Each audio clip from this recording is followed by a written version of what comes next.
Assalamualaikum warahmatullahi wabarakatuh. Kembali lagi di Apresiasi Puisi. Kali ini kita akan membahas tentang puisi marginal. Puisi yang akan kita bahas adalah puisi yang berjudul Tentang Sebuah Gerakan karya Wiji Tukul. Selamat menyaksikan.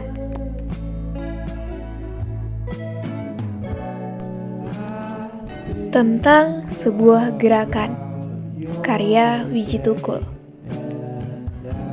Tadinya aku pengen bilang, aku butuh rumah. Tapi lantas ku ganti dengan kalimat, setiap orang butuh tanah. Ingat, setiap orang. Aku berpikir tentang sebuah gerakan. Tapi mana mungkin aku nuntut sendirian. Aku bukan orang suci yang bisa hidup dari sekepal nasi dan air sekendi. Aku butuh celana dan baju untuk menutup kemaluanku. Aku berpikir tentang sebuah gerakan, tapi mana mungkin kalau diam. Kali ini kita akan menganalisis tentang kelebihan dan kekurangan dalam puisi tersebut. Yang pertama, kelebihannya. Kelebihan pertama yaitu diksi yang sederhana. Diksi yang dipakai dalam puisi ini sederhana agar lebih mudah dipahami. Contoh, setiap orang butuh tanah. Ingat, setiap orang. Puisi tentang sebuah gerakan karya Wiji Tukul ini dilatar belakangi oleh dunia Orde Baru yang menceritakan sebuah perjuangan pengarang untuk melakukan perubahan terhadap masanya. Yang menjadi kecenderungan tematik puisi tersebut adalah semangat nasionalisme. Puisi di atas menggambarkan bagaimana seorang tokoh Wiji Tukul memperjuangkan kebebasan masyarakat di tanah airnya. Dalam puisi tersebut terdapat ungkapan tadinya aku pengen bilang. Hal ini pengarang bukan sengaja dalam menggunakan kalimat sederhana, melainkan untuk mempermudah dalam pemaknaan terhadap puisi yang dimilikinya. Kemudian yang kedua, menggunakan 4 citraan. Citraan yang dipakai antara lain citraan penglihatan, citraan pendengaran, citraan gerak, dan citraan intelektual. Citraan penglihatan dalam bait, aku butuh rumah, tapi lantas ku ganti dengan kalimat setiap orang butuh tanah. Aku butuh celana dan baju untuk menutup kemaluanku. Pada bait ini membutuhkan Wiji Tukul menggunakan indera penglihatan dalam menyampaikan puisinya sehingga menjadi suasana yang konkret dapat dilihat oleh pembaca. Kemudian citraan pendengaran, yaitu berhubungan dengan usaha memancing bayangan pendengaran guna membangkitkan suasana tertentu dan biasanya juga berhubungan dengan penguraian ataupun penyebutan tentang bunyi. Seperti pada baris berikut. Aku berpikir tentang gerakan, tapi mana mungkin kalau diam. Kalau misalnya diam berarti tidak ada suara.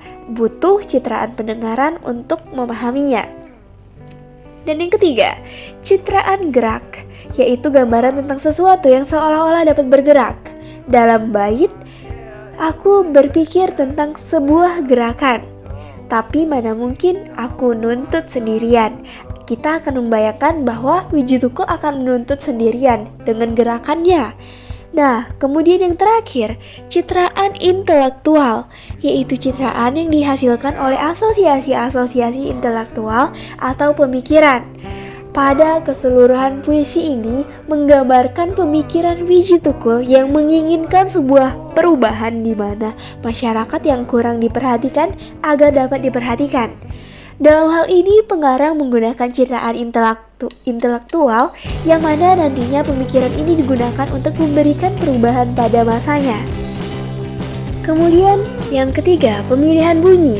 Wiji Tukul memilih bunyi tentang persamaan bunyi pada vokal.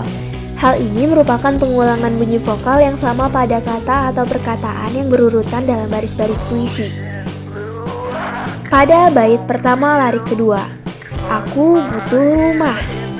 Pada larik ini menggunakan pengulangan bunyi vokal U. Bu, tuh, ru. Bait pertama larik ketiga, tapi lantas ku ganti. Menggunakan pengulangan bunyi vokal I, tapi ku ganti. Bait ketiga pada lirik pertama dan kedua juga menggunakan pengulangan bunyi vokal U. Aku butuh celana dan baju untuk menutup kemaluanku. Ini menimbulkan kesan kehalusan, kelembutan, kemerduan, dan keindahan bunyi. Kemudian persamaan pada konsonan yang merupakan pengulangan bunyi konsonan yang sama dalam baris-baris puisi. Biasanya pada awal kata atau perkataan yang berurutan. Pada puisi Wiji Tukul tentang sebuah gerakan, pada lirik kelima menggunakan aliterasi. Setiap orang butuh tanah. H. Butuh tanah karena menggunakan pengulangan bunyi konsonan H. Dalam hal ini, pada puisi Wiji Tukul tentang sebuah gerakan lebih didominasi oleh bunyi asonansi yang menimbulkan kesan kemerduan dan keindahan bunyi. Itu kelebihan yang ketiga. Kita beranjak ke kelebihan yang keempat, yaitu ton. Terasa lebih halus untuk menanjak dalam menghayati setiap baris dalam puisi tersebut. Kemudian kelebihan yang kelima, totalitas. Gambaran totalitas terlihat dalam makna bahwa perjuangan tidak akan berhasil jika dilakukan sendiri.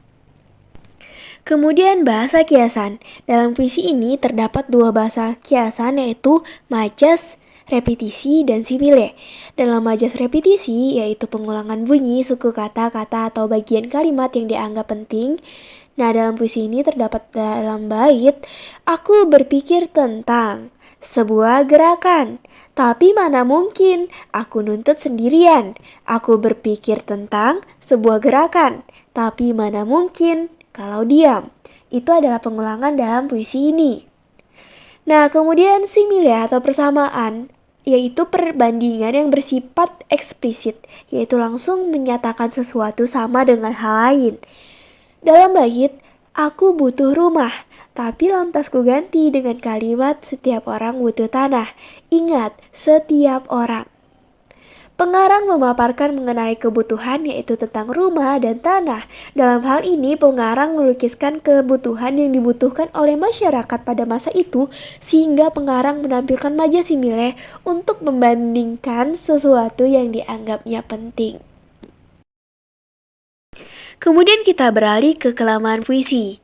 Pada puisi tentang sebuah gerakan karya Wiji Tukul, kelemahan puisinya sebenarnya tergantung pembaca yang membacanya, karena penyair bebas mengekspresikan tulisannya dalam bentuk bagaimanapun.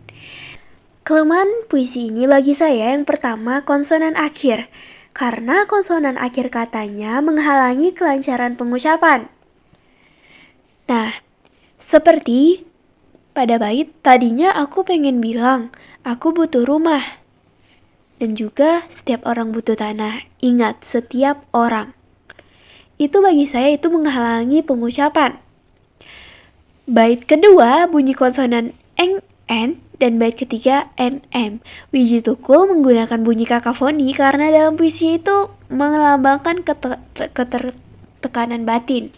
Mungkin karena itulah Wiji Tukul memakai konsonan akhir yang menghalangi kelancaran pengucapan. Dan yang kedua dan yang terakhir yaitu kata pengin.